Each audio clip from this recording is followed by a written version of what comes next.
আজকে নার্সারি থেকে কি কি গাছ কিনলাম চলো তোমাদের সাথে সেটাই শেয়ার করি। হাই এভরিওয়ান, আসসালামু আলাইকুম। অনন্যা গার্ডেনে তোমাদেরকে স্বাগতম। সকালবেলা উঠেই চলে গিয়েছি নার্সারিতে বেশ কিছু গাছ কেনার উদ্দেশ্যে, এবং গিয়েই প্রথমেই চোখে পড়লো এই পুনে জবাদের দিকে। সুন্দরী জবারা আমার দিকে হা করে তাকিয়েছিল। অনেক রকমের জবা গাছ ছিল, ছোট ছোট গাছে অনেক ফুল ছিল, সাথে কিন্তু অনেকগুলো কলিও ছিল। আমি নিজেকে আর সামলাতে পারলাম না, তাই বেশ কয়েক রকমের 6-7টা গাছ আমি কিনে নিয়েছি। মার্শাল্লাহ, দেখতে কিন্তু অসাধারণ।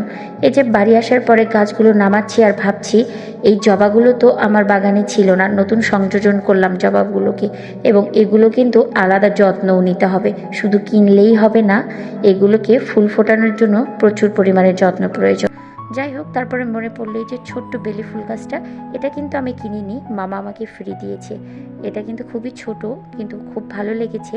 গাছ কেনার সাথে গাছ কিন্তু ফ্রিতেও পেয়েছি।